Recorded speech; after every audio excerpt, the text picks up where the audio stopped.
Good evening. Hi, everyone. Alan here. Hope you're all well. Good to see some people out there. This is Discovering Buddhism, a course that is run by Vajrayana Institute in Sydney. And it runs for approximately 12 months. And we're up to the 5th module, which is on Refuge and the 3 jewels. Refuge, the idea of Buddhist refuge. And this is the 2nd class on that topic. So any new people who've just tuned in or just happened to see this on YouTube, if you're interested to join the group and attend the classes, we're here every Monday at 6 o'clock. And my email address is in the chat column there, Alan, Aylmer, etc. I won't read it out. So you can just drop me an email and I'll add you to the mailing list, which means you'll get extensive written materials, notes, extracts from great teachers such as His Holiness the Dalai Lama, and you'll get a transcript of the class, not by me, but from various different teachers in the organisation FPMT. FPMT is the organisation that runs Vajrayana Institute, and there are many centres all around the world. Hi, Stacey. Thanks for saying hi.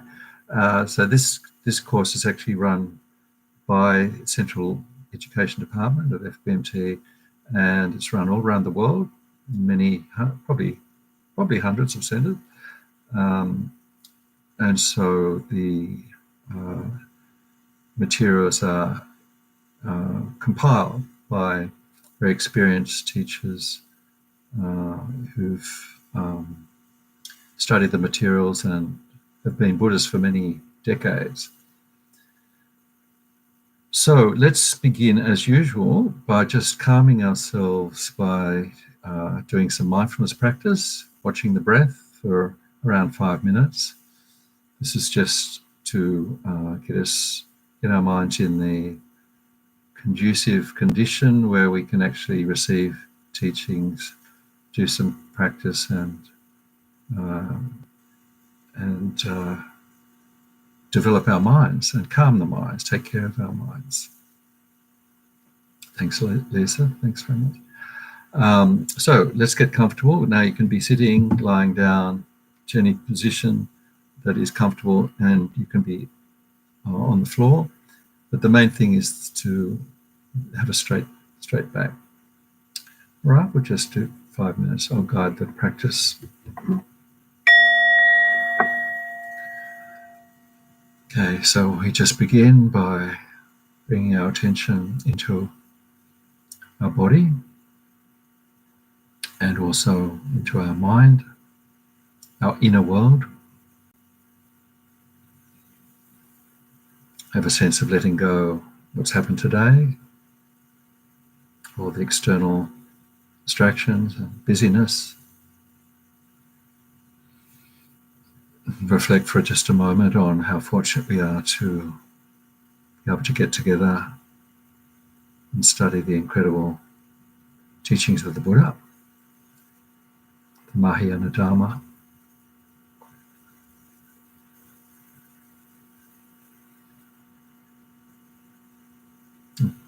Develop our minds.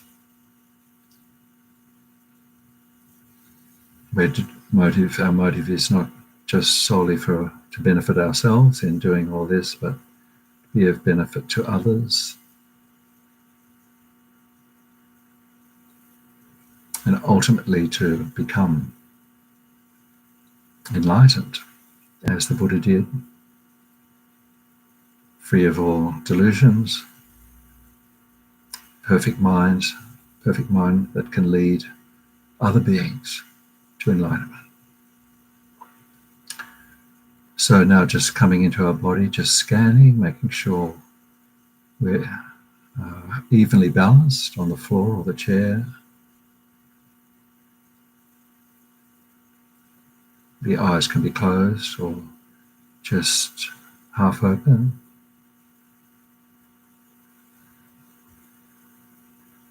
Spine is straight.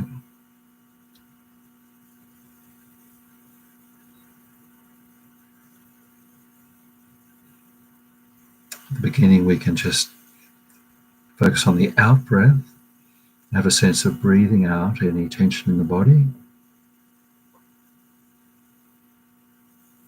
any aches and pains, and breathing out all the distractions of the mind, any hindrances to our practice.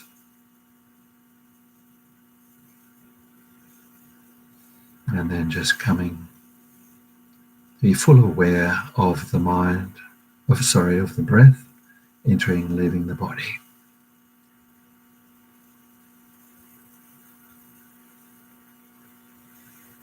We're not changing the breath, all we're doing is watching what's already happening.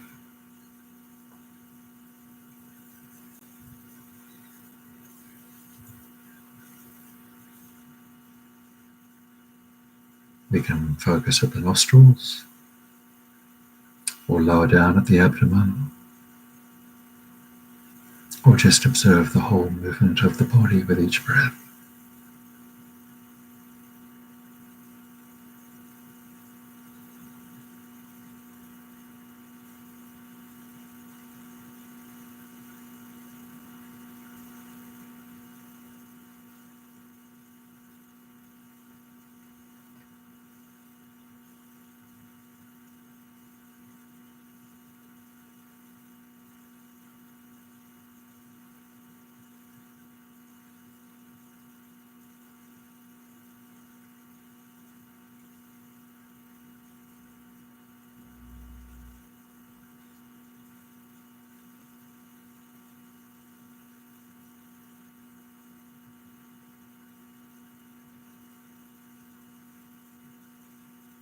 And while we're focusing on the breath, part of the mind is on the alert, look out to see whether we're still on the object of the breath or have we wandered off. It's distracting thoughts. There will always be thoughts. If we notice we have been distracted, we just gently let go of that thought and patiently come back to the breath.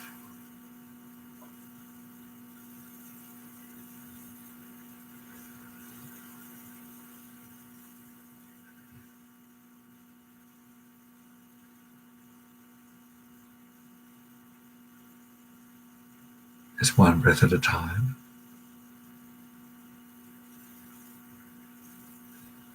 The full flow of the in-breath and the full flow of the out-breath.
Okay, just relax.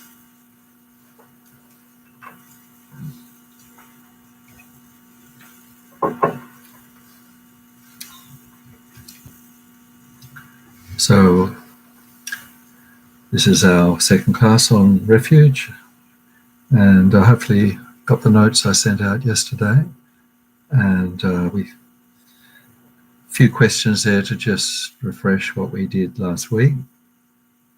So we'll just have a quick look at them, and bear in mind that at the end, when we get to the class 4, I'll send you the questions that the course writers put out with the written answers, so that you've got something to read, something to look back on. And so the first one, what are the 3 jewels of refuge? Nice easy question. And if we were in the class, I'd ask for an answer, but of course we can't do that. So 3 jewels of refuge, remember, is Buddha, Dharma, and Sangha. Buddha, Dharma, and Sangha. And probably the easiest definition is the one Lama Yeshe gives, which I put in the notes last week. He says, Buddha is the totally open mind, the state beyond confusion.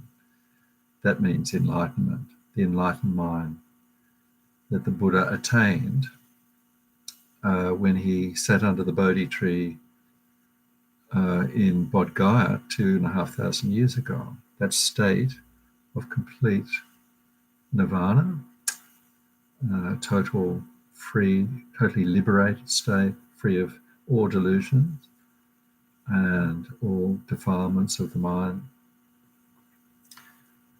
A state beyond confusion, as Lama Yeshe says. So it can be the inner refuge meaning is the state that we want to achieve, and the outer refuge aspect is that person, Shakyamuni Buddha, who actually achieved the state of enlightenment all those years ago in India. So we also bear in mind that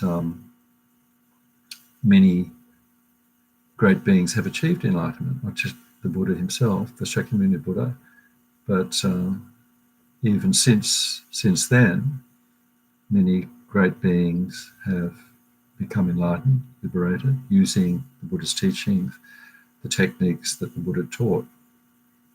So we also we take refuge in the whole idea of enlightenment, that people can, including ourselves, can attain that perfect state. Incredible, really. Very different to all the other religions. We can become the Buddha. And so the second one, Buddha Dharma.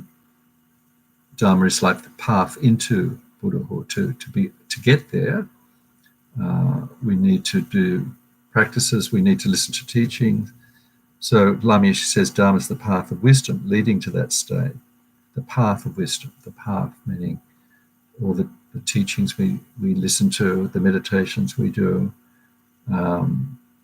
and the practices. It's the way to Buddhahood that Buddha taught during his lifetime. And it also includes in the Mahayana idea of refuge all the great teachers who've taught and become enlightened and also taught since the Buddha, and their commentaries, like Lama Tsongkhapa, Milarepa, all these great yogis who've practiced what the Buddha taught and themselves have become enlightened, and they've also given teachings. His Holiness the Dalai Lama, all his teachings, of course. So that's all Dharma as well. I'm not going to sort of teach again what we did last week, so I'll try and keep my answers a bit shorter. So that's Dharma. And Sangha, of course. Sangha can mean the teachers that we rely on to get the teachings. And it's a great emphasis particularly in Tibetan Buddhism, on lineage, that the lineage of the teachings is unbroken. From the time of the Buddha, those teachings have been transmitted from one great meditator to another, right up to the present day. So this is extraordinary, really, that the lineage of all the teachings can be traced back through all the teachers historically up until the present day. So this idea of lineage is very important. So let's look on, maybe move on to the next question. Explain inner refuge and outer refuge. So I think I've actually covered a lot of that in the first question. So inner refuge is looking at our own potential. This is what was greatly emphasized last week, that inner refuge is a belief, being convinced that we ourselves have the potential to become enlightened, often called Buddha nature, or can be called clear light mind, the mind unstained by all the defilements or delusions we've got at the moment. Behind that is this Buddha nature that every living being has. So we've got seeing that and being convinced that enlightenment is possible is inner refuge. Outer refuge is looking at how to get it. We obviously need to have teachings and teachers, and we need to have texts that we can read and so on. So the outer refuge is looking at how to become an enlightened being. As Alan Marsh says, when we contemplate the enlightened state, its reflection within our mind fills us with joyful energy. So just when we see an inspiring teacher, or even a picture or an image of Buddha, sometimes we can feel being moved by something, and that is this seed of potential Buddhahood in ourselves. What is false refuge? Well, this is what our mind is doing most of the time until we become enlightened, taking refuge in physical, external things, binge watching TV, looking for the perfect house, car, food, music, things that will give some pleasure temporarily, but if we look carefully, they're actually not able to give us lasting satisfaction because they're, by nature, changing, impermanent. There's nothing there that is going to last. So these more formally are known as wanting gain and avoiding loss, wanting physical security with money, jobs, and so on, status, and not wanting the opposite, wanting pleasant sensory experiences, and not wanting the opposite, wanting praise, avoiding criticism, wanting fame, and avoiding disgrace. So this is, Robina puts it really succinctly. I was watching her teachings over the weekend. She said, we want everything to be nice. We just want everything to be nice, everything to be comfortable. And behind that is this, what she calls a very primordial feeling that there is something called me, myself, here, that's unchanging, permanent, that has to be looked after, that we have to hold on to, which doesn't, in fact, exist at all, but it's we're convinced. Of course, it's a very primeval sense of self. And so we spend so much time trying to satisfy the urges of the sense of self, and she calls it, we're junkies, just like wanting more and more of these eight worldly dharmas that don't actually ever fully satisfy. Just so if you haven't ever heard Robina's teachings, she's teaching every month at Vajrayana Institute, not actually physically, but online, and for about an hour, about 2 hours every month. And the actual dates and times and everything are on the Vajrayana Institute website under monthly teachings. If you just scroll down, look at the menu and click on monthly teachings, and details about Rabina's teachings are there. Fantastic teacher, very, very powerful teacher. So, so that's, where were we? Yeah, so this is false refuge, things that have not worked up until now, whereas the three jewels, Buddha, Dharma, Sangha, is true refuge that actually will provide us with satisfaction and peace and liberation of mind. Moving on, just the last question. Fear and faith are the basic causes for taking refuge. Explain the meaning of fear and faith. So that's pretty, we covered that last week. So the idea of fear is a sense, it's what we call wholesome fear. It's based on an understanding of the effect of our actions. So we've done enough investigation, study to understand the basics of the idea of karma, that every action of body, speech and mind is going to have an effect and has had an effect on our minds going back through this life and beginning this life. So there's this mind stream that has the seeds of particularly negative, it has positive and negative actions, but because we're not enlightened, the negative actions are predominant on our mind stream. So we see, understanding what mind is, the basics of karma, we come to the conclusion that unless we take action to control our mind, purify and watch our behavior, live an ethical life, then we're going to reap the consequences, if not in this life, in future life. And so we have some knowledge that there are suffering states as well as non-suffering. There's various different places we can be reborn. This having a perfect human body, as we do now, is the ideal, and that's what this fear. We don't want to be in anything else but a perfect human body like this in the next life, so we can actually continue our practice. So this is what they call the practitioner of the most basic level. What they're doing is trying to avoid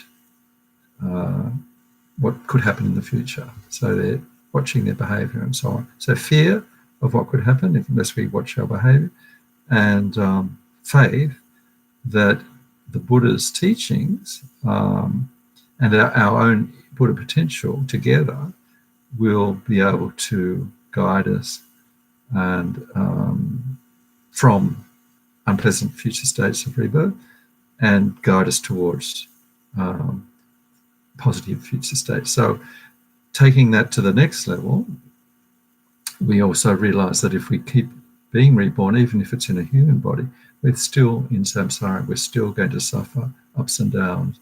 We actually need to be totally liberated from this, what they call cyclic existence, uncontrolled rebirth. So that's the next level up. And the highest level is actually realizing that other beings are also suffering.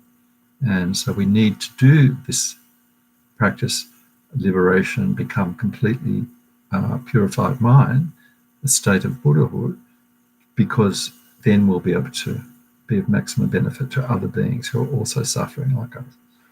The fear, faith, and the Mahayana refuge, they add compassion to it. So we'll talk a bit more about those different levels of practice. We have covered it in previous modules. We'll talk about it a bit more later tonight.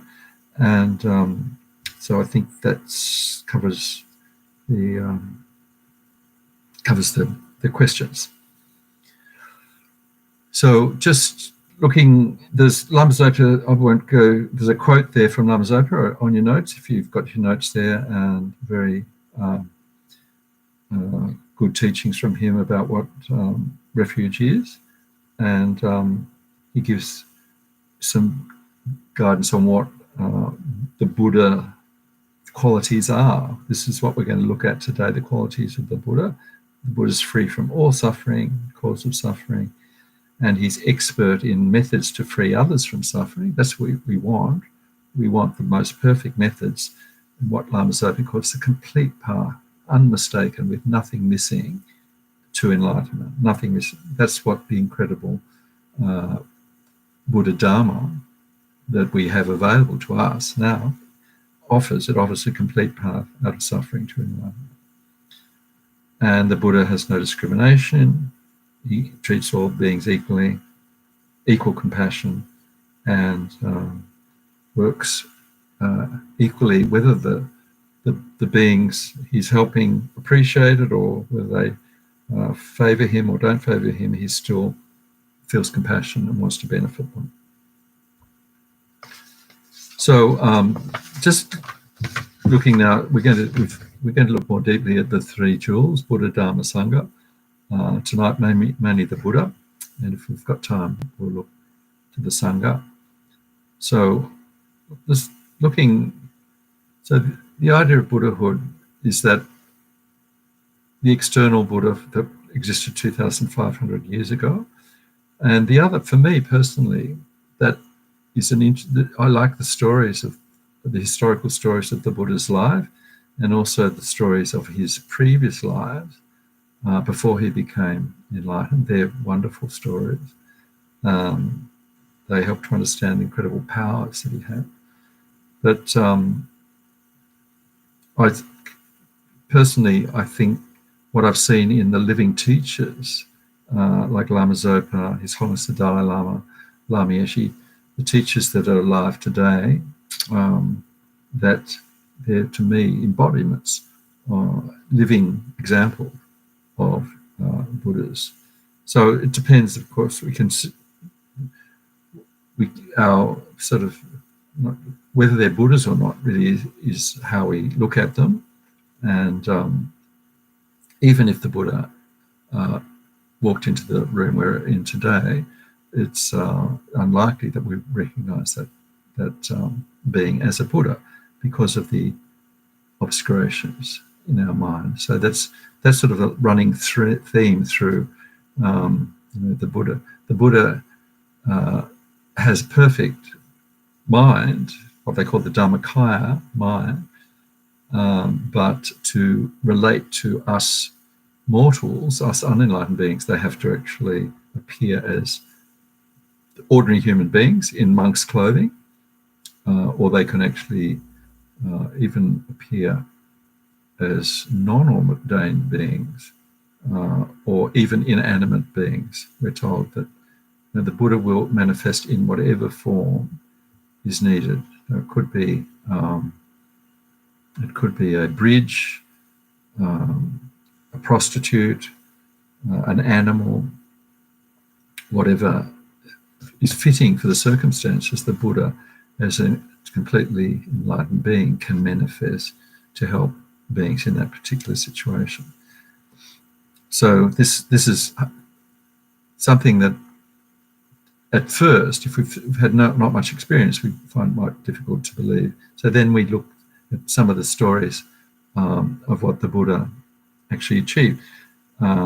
So there's a couple of good stories about the power of Shakyamuni Buddha when he was teaching in India. And one of the stories I've just mentioned in the notes, there's a story of the wild elephant released by the jealous king. So this, one of the qualities of the Buddha is said to be he's fearless. Okay, there's actually 4 qualities if you're looking at more a formal list. One is that he's free. Second one is he can guide sentient beings according to their disposition. He shows unlimited compassion, and he treats all beings equally. So just a few, some of the teachings that some of the great teachers have given, like Lama Yeshe, Lama Zopa, His Holiness the Dalai Lama. This wonderful story about the wild elephant. So there was a king in India, when the Buddha was teaching, traveling around India and teaching, he was extremely jealous of the Buddha and all his followings. So he released a wild elephant to try and sort of kill him, and the wild elephant was stampeding towards the Buddha, and the Buddha, I'll just find the exact words that Lama Zopa gives it.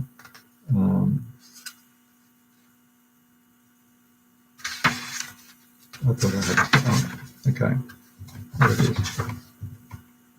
Oh.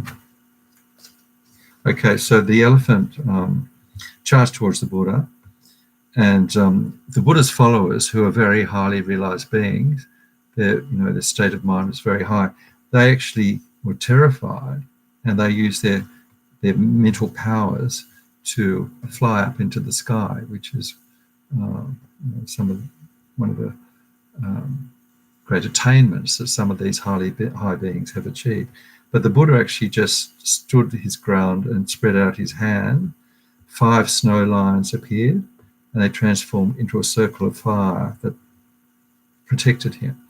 Then the elephant stopped, knelt before him, and the Buddha's incredible mind and love and compassion tamed the wild animal, and the elephant was completely devoted to the Buddha from that time and actually followed him around for the rest of his life. Both the Buddhas I'm not sure who died first, the elephant or the Buddha. So a wonderful story. So there's a few others like that. When the Buddha was teaching, this is an example of the Buddha's ability to handle the most difficult people and situations. There was a mass murderer at the time of the Buddha teaching, and he'd killed 999 people. And what he used to do is after he'd killed the person, he would cut off their finger, and he had a necklace of fingers of people he'd murdered. And the Buddha was this person called Angulimala, which apparently means necklace of fingers, was about to kill his own mother when the Buddha, he saw the Buddha on the street walking along the road.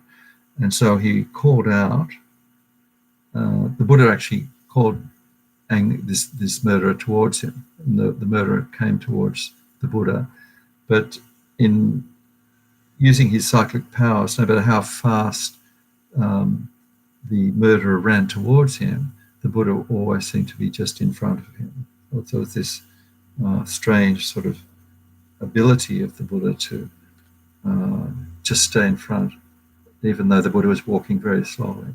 So this display of power was enough to subdue the mass murderer, just to see that. So his mind was subdued by this action of the Buddha, and he became a follower of the Buddha, and so his mind was subdued.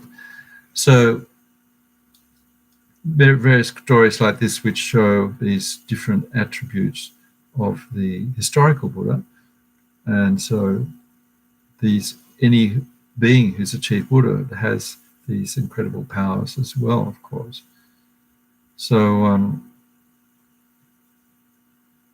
there's another story of the Buddha's cousin, who called Devadatta, who was very jealous, or sort of jealous of the Buddha, but sort of thought that he was just as powerful as the Buddha himself. So the Buddha had a particular medicine that he took made by a doctor, probably a very highly realized doctor, that it was only suitable for the Buddha. Couldn't be eaten. It was very powerful medicine. Devadatta decided that he could eat it, which he did, and became incredibly sick and almost died. But the Buddha, out of his compassion, just by touching his cousin, the medicine the effect of the medicine disappeared, and he recovered. So it's these are a little bit like stories that we remember reading in the Bible, of Jesus's powers of healing and so on. So it's interesting that Lama Yeshe used to sometimes refer to Jesus as a bodhisattva, a great, fairly high realized being. In fact, in one of the extracts, one of the readings, Lama Yeshe spends some time talking about the incredible power of Jesus and some of those stories of power to heal. And then he also talks about the powers, or not so much the powers, but the devotion of Christian missionaries who go to give up all the comforts of the Western world and that most people want and serve in very difficult areas in war-torn countries and deserts, and actually just to actually serve their fellow human being, building hospitals and schools and working with the sick and so on. So Lama Yeshe's very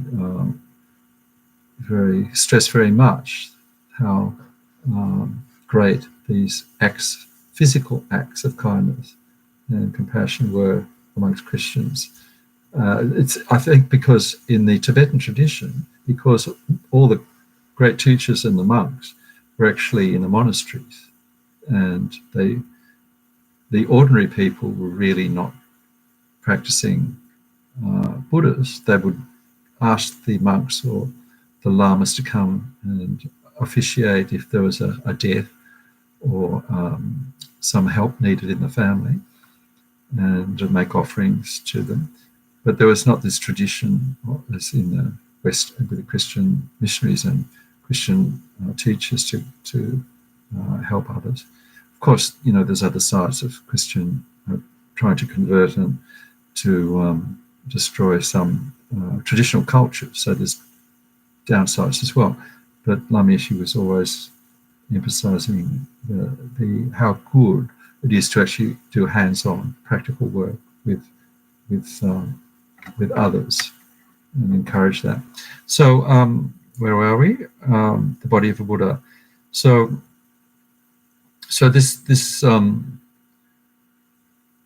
this incredible ability of those who have an enlightened mind to manifest in whatever form will help. It's interesting that when people have, I've seen interviews with His Holiness the Dalai Lama saying, when's the next Dalai, where will the next Dalai Lama come after, because talking about Dalai Lama's next life when he passes away.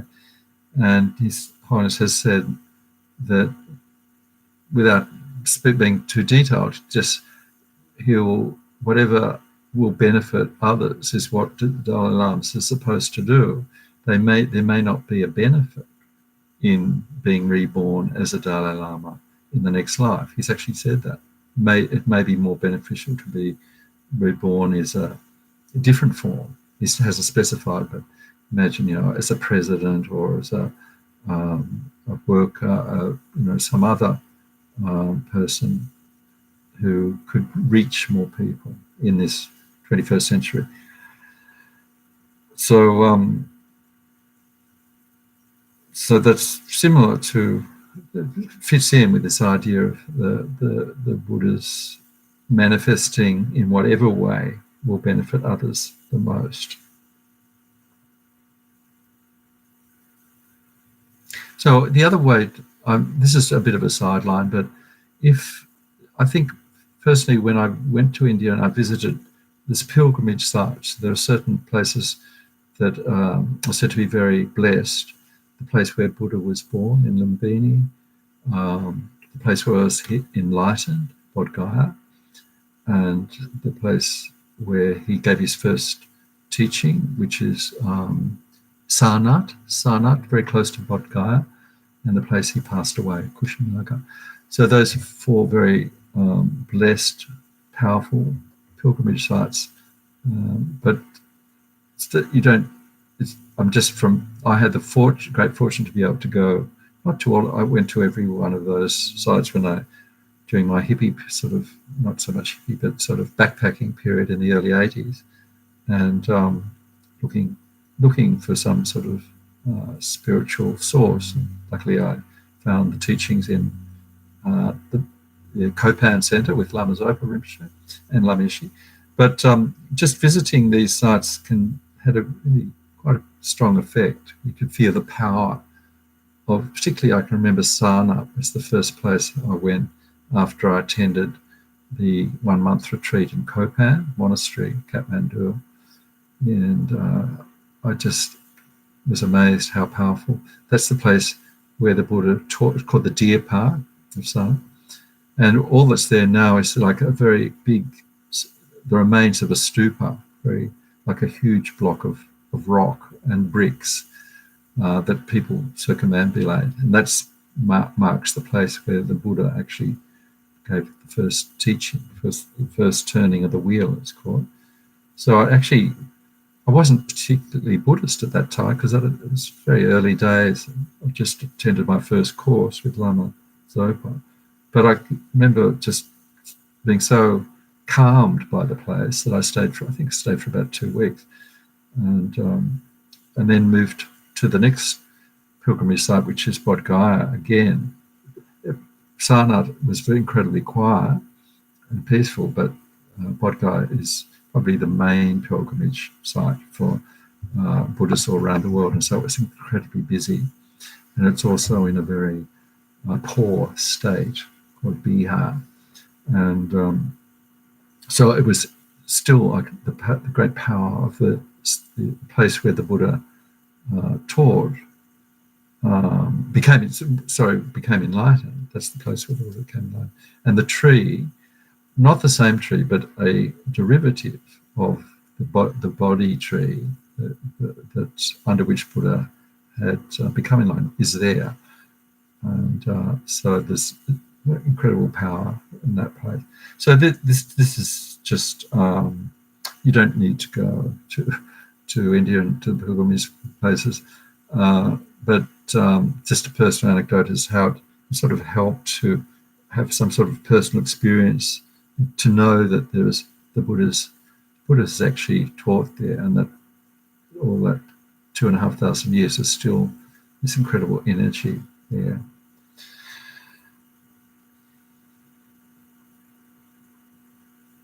I'll just quoting from the Dalai Lama's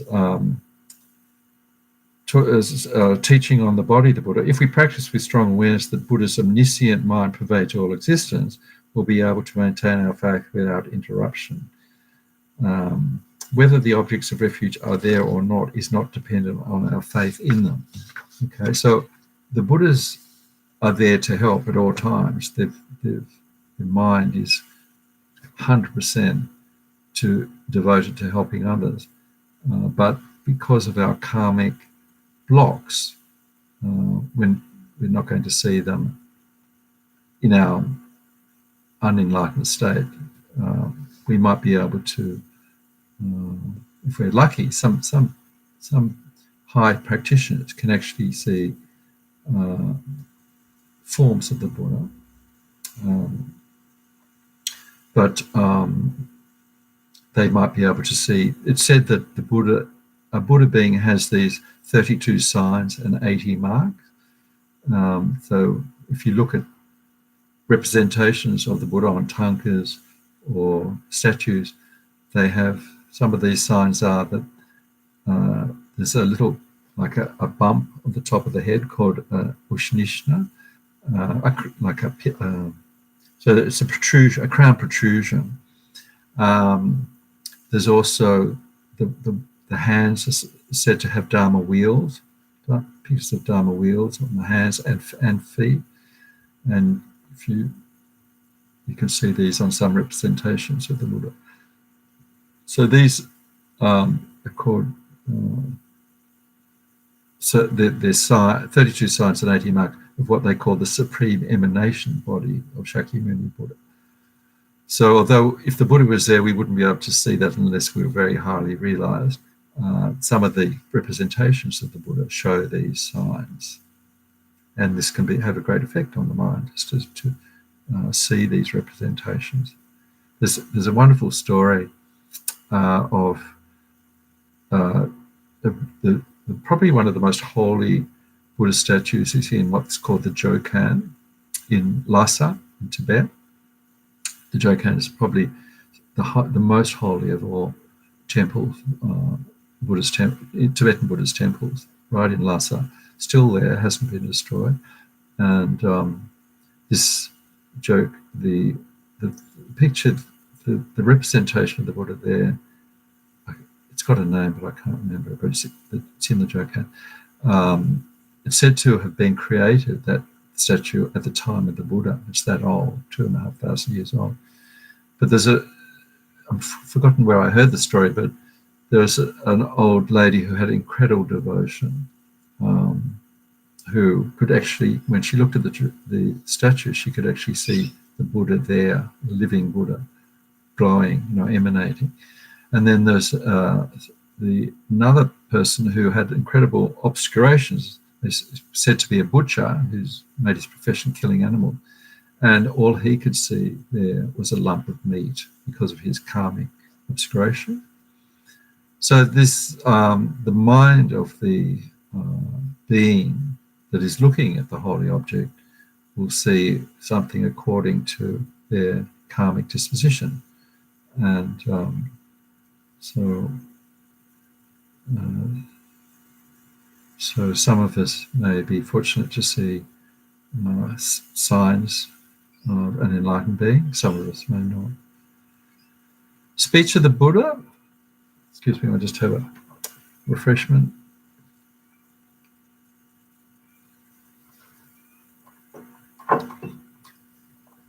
So Buddhas teach by giving parable sermons, lessons, transmitting blessings, teaching, mantras, and so on.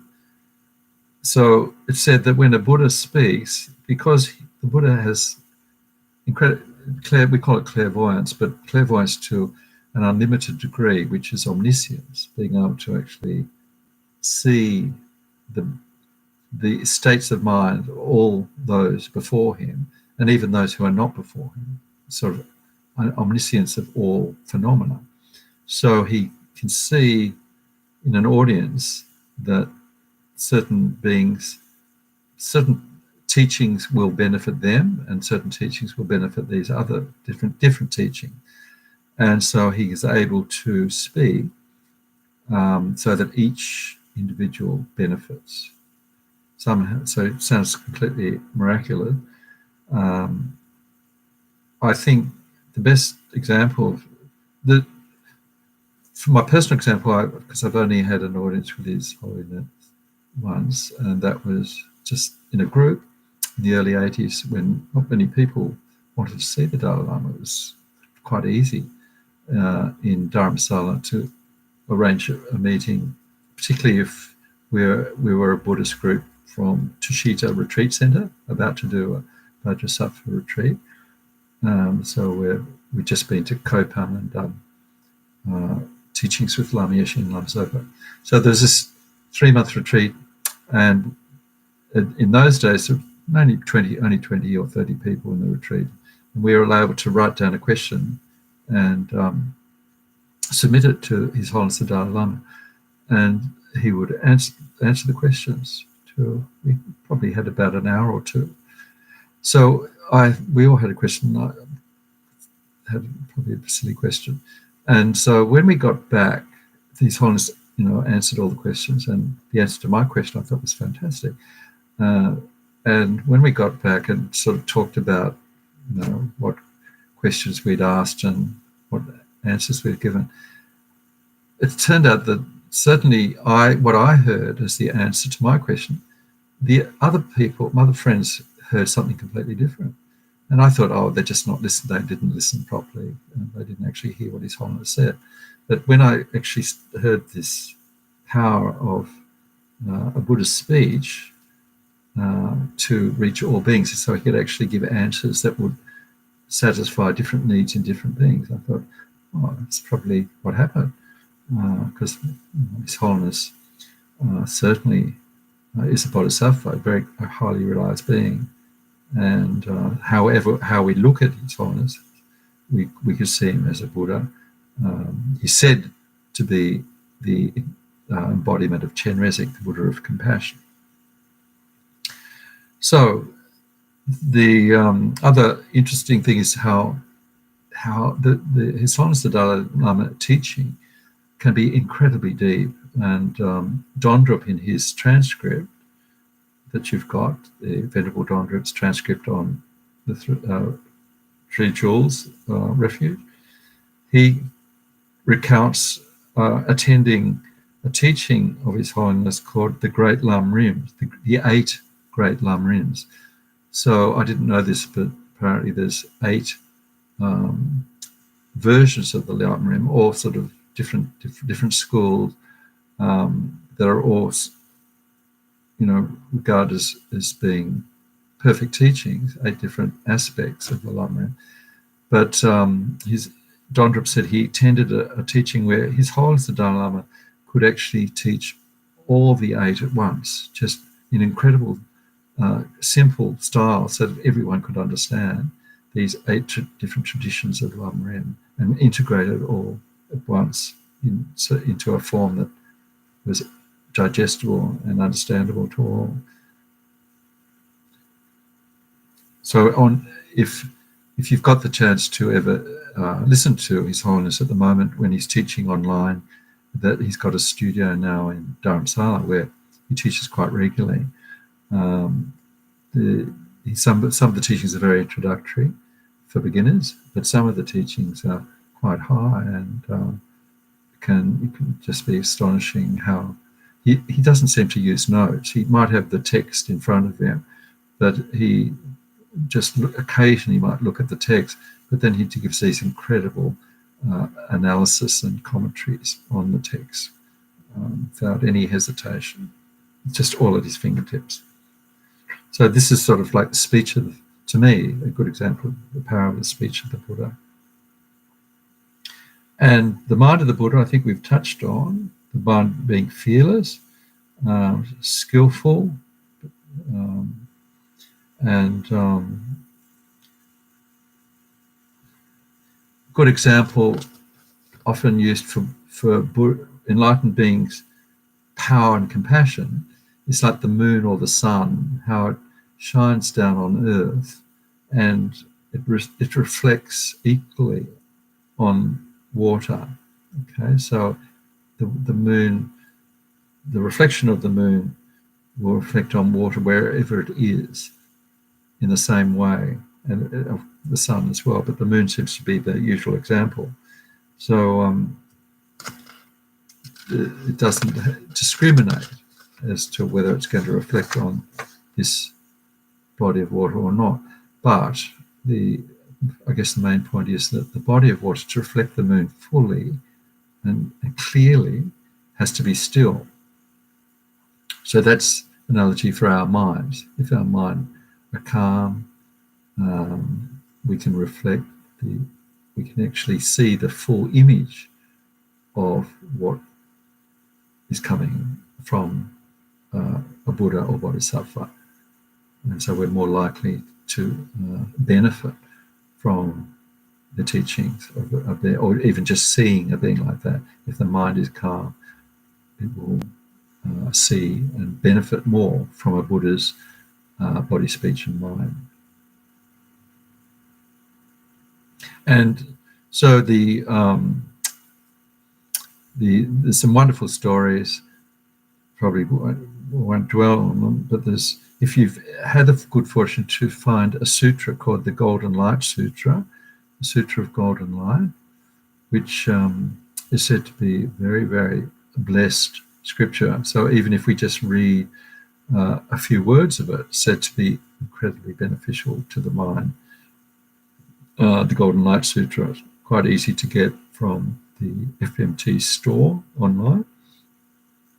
But there's a story in that about the Buddha in a past life where he was a bodhisattva, and he was a son of one of the kings in India, and he was walking one day with his brothers in a forest and saw a tiger a mother tiger that had just given birth to cubs, and the cubs were starving. The mother had no food. She'd become, she obviously couldn't find anything to eat, and so the cubs were about to die, and the mother was about to die.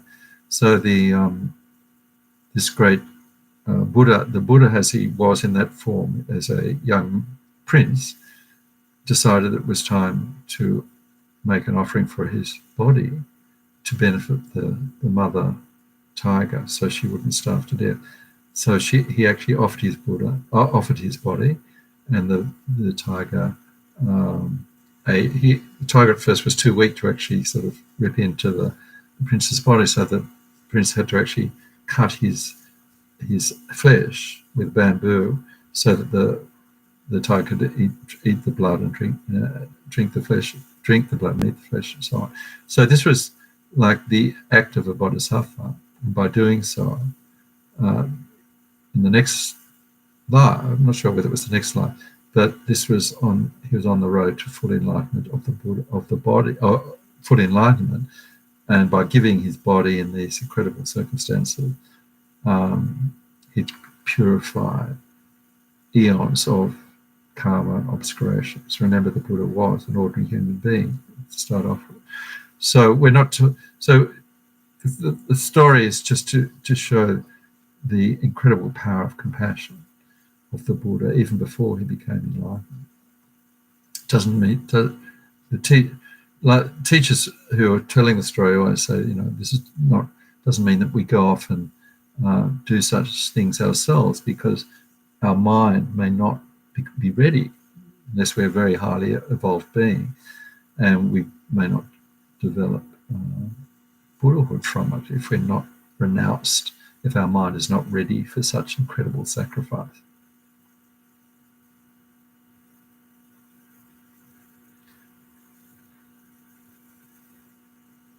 Okay, so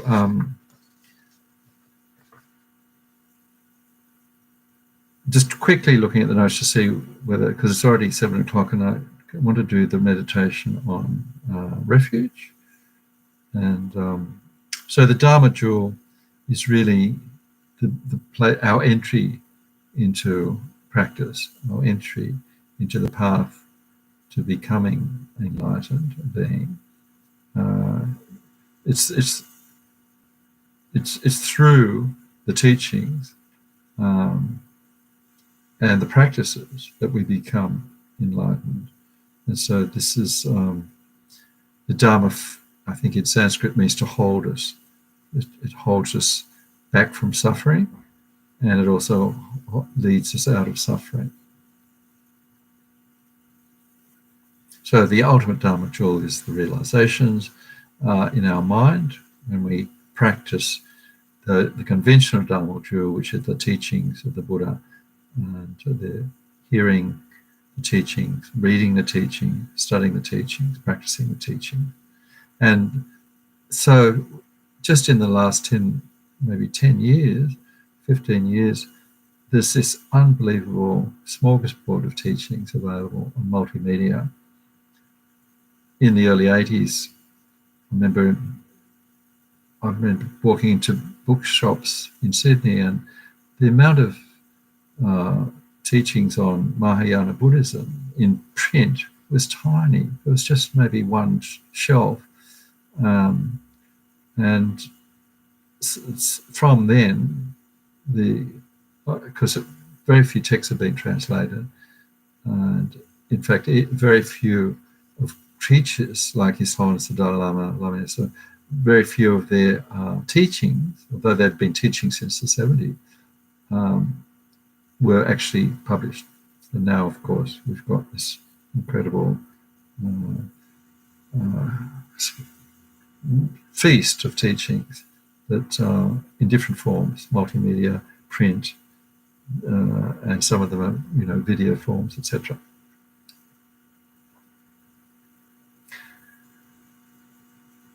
So I think without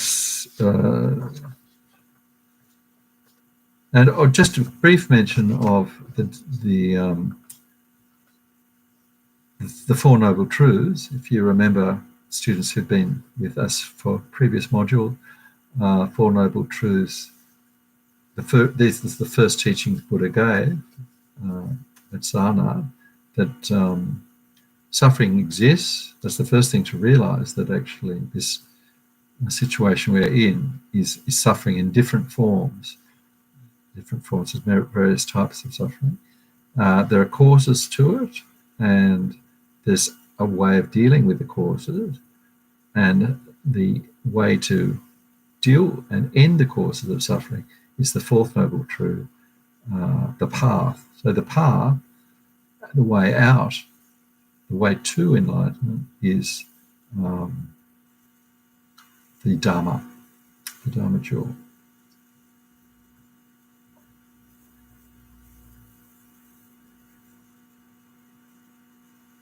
Okay, so I think the actual meditation comes, as it says in the notes, it actually comes from the transcript by Dondra, and the meditation was actually put together by a lady called Connie Miller, very senior teacher. She's a nun, and so it's a meditation that I'm going to use her actual guidance to lead it, because I haven't done this meditation, I haven't led it very often. So I'm abbreviating her version of it, and basically what we do is look at the different ways of taking refuge. This covers the being, what they call the being of small scope, which is what Robina calls primary school level. She says practitioners can be at different levels: primary, high school, and university. So the primary school beings, which I'm certainly one of, I think, is that they're practicing out of fear and faith. They take refuge in Buddha, Dharma, Sangha, because they want to avoid suffering in the next lives. They don't want to end up in suffering situations. They want to be able to have a perfect human rebirth so that they can continue their practice. So it's completely valid form of practice. But the problem is those practitioners, or us practitioners, are still going to be subject to karma and delusions, which are the cause for uncontrolled rebirth. We're still in samsara. So we need to actually widen our scope, our wish, our practice to want to end all the delusions and karma that are in our mind stream, not just so that we can have a good rebirth, because we're still in samsara, but to get out of the whole rebirth cycle, out of cyclic existence, and attain nirvana, liberation, perfect state of unstained mind, undiluted mind without any obscuration, karmic obscuration. So that's the second level practitioner, incredibly high level. And then the Mahayana practitioner adds to that. They want to become fully liberated as well, but they add the compassion aspect to it, that they're doing this because they don't want to just become liberated and live on in a kind of blissful state, while there are all these other beings who are unenlightened still suffering. So they're becoming enlightened so that they can actually then come back and help other beings become enlightened by giving teachings and so on, just like the Buddha did. So this is the Mahayana, the highest level of practice. So in this meditation, Connie Miller actually just reminds us that there are these three levels when we take refuge. We can take refuge at those different levels. But ultimately, Mahayana refuge is what we're aiming at. We're Mahayana students if we're studying Tibetan Buddhism. So, so we admire and strive for the Mahayana level of practice. We may not be there yet. We have to go through primary school, secondary school to get to university. So, but we can admire and wish, have that wishing state or to achieve enlightenment for the benefit of all. Okay, so let's do the practice, maybe about 10 or 15 minutes, which is all we've got left. And so we'll start by just doing a few moments of breath meditation. And if you later would like to look at the meditation on your own, it's page 55 of the transcript by Dondra.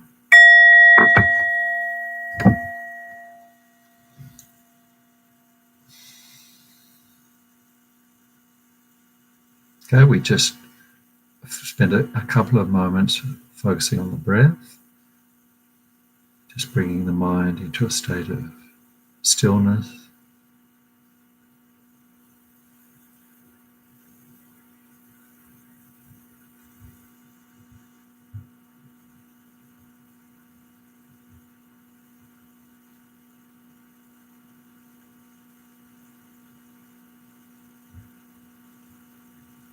So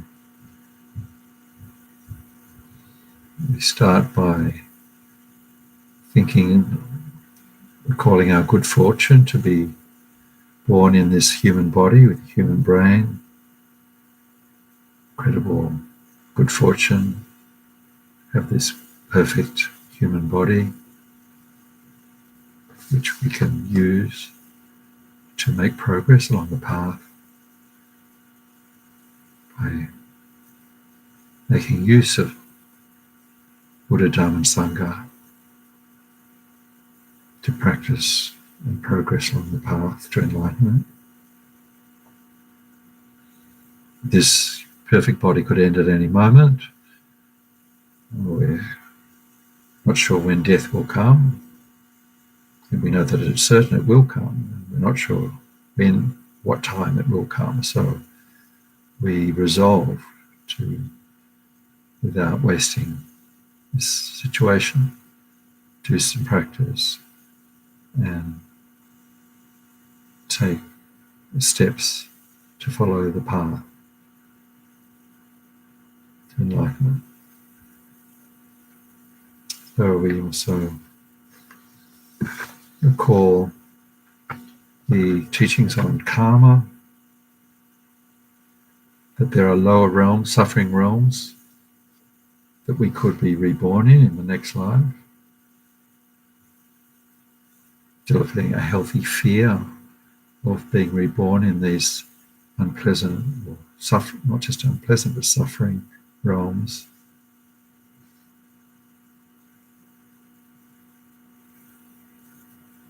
And driven by that fear of future suffering, we take refuge to, as much as possible, avoid negative actions of body, speech and mind, lead an ethical life with the 10 virtues, actions, avoiding the 10 non-virtues, actions, watching our actions.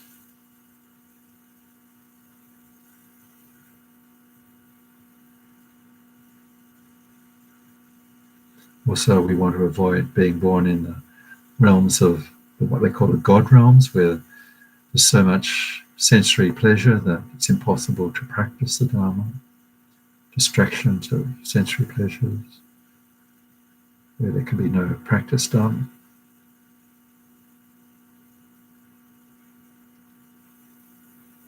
Contemplating the sufferings of cyclic existence, uncontrolled rebirth. Develop a sense of renunciation, wanting to not just achieve a favorable next rebirth, but be able to become liberated from all future rebirths.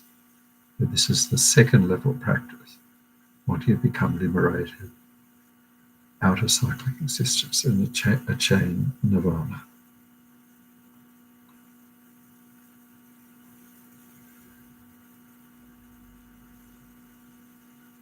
And then the highest level of practice, becoming liberated for all living beings. All these infinite beings around us have all been our mothers in previous lives. They've all been kind to us in previous lives, and we need to feel compassionate, want to help them. And the way to do this is to become an enlightened being ourselves.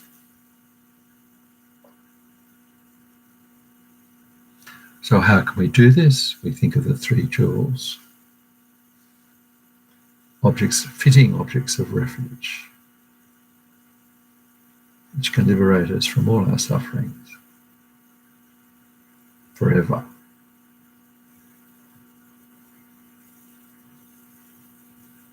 So to confirm our faith in the three jewels, we can think of Buddha as a suitable, powerful refuge object, completely free of all fears, has skillful means to free others from all fears,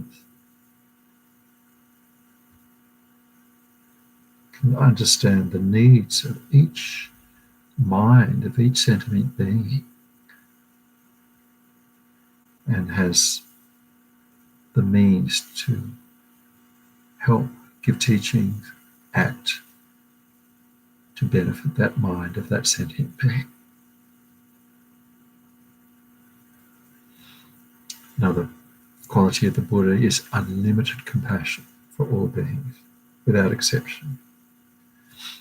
Whether the beings they're compassionate towards feel the same way back, whether they're kind or not kind to him, the Buddha feels compassion, unconditional love and kindness.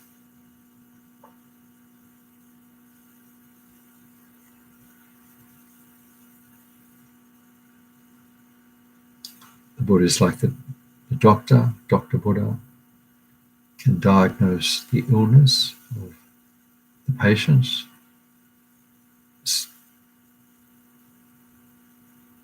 and the cause of the illness,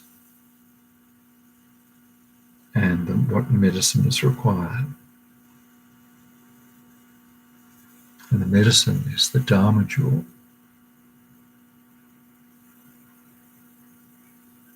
Dharma, the teachings that will bring us back to good health, and not just good health, but complete liberation, so that all suffering, sickness, mental delusions are eliminated.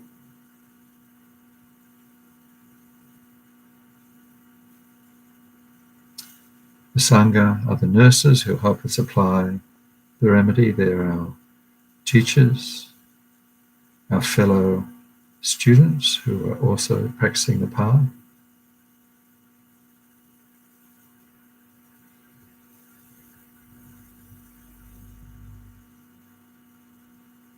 So we can think of ourselves as the patient, seeking advice from the Buddha, the omniscient doctor, following the teachings, which are the medicine, and being assisted in our practice by the kind nurses, the Sangha.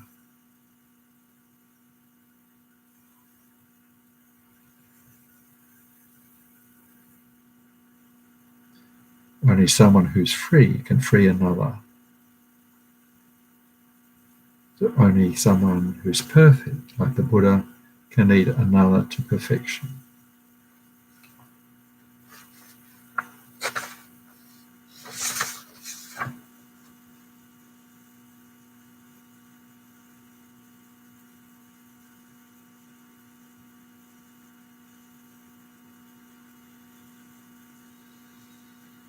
So as we come to the end of the meditation, recall that our best way of taking refuge is to be mindful, observe our actions of body, speech and mind, our karma, our intention,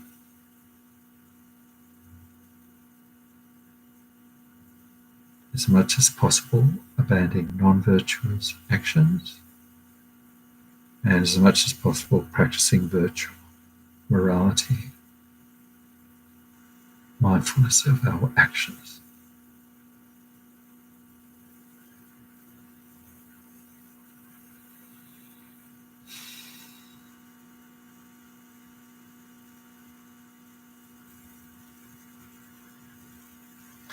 Dedication now. Due to the merits of this meditation, tonight's practices and teachings and all the positive actions we've done in the past and will do in the future, we dedicate so that we can generate healthy refuge based on wholesome fear and faith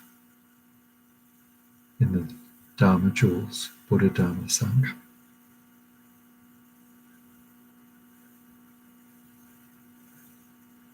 So that we can quickly attain enlightenment, lead all beings to the everlasting blissful state of enlightenment as well. Dedicating to that.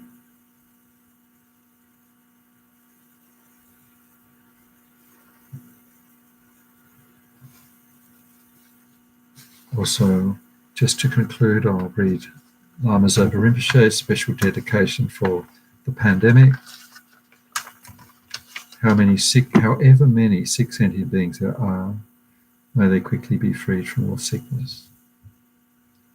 May all the sickness in the world, without exception, of all transmigrating beings never occur again.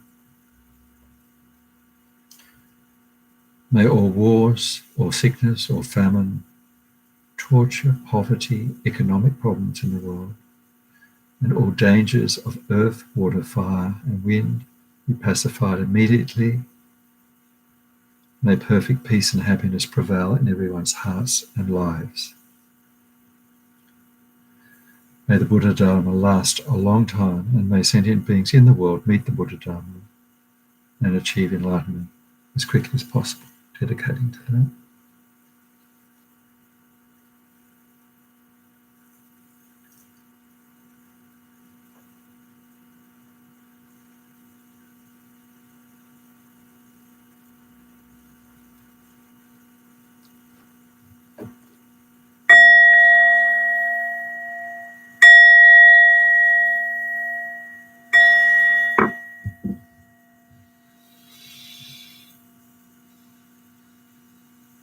Okay, so that's it for tonight. Thanks so much for being there. It's great to see people out there, and I hope you have a fantastic night, a very calm, peaceful week. Stay well, and hope to see you next week, same time, Monday night. Take care.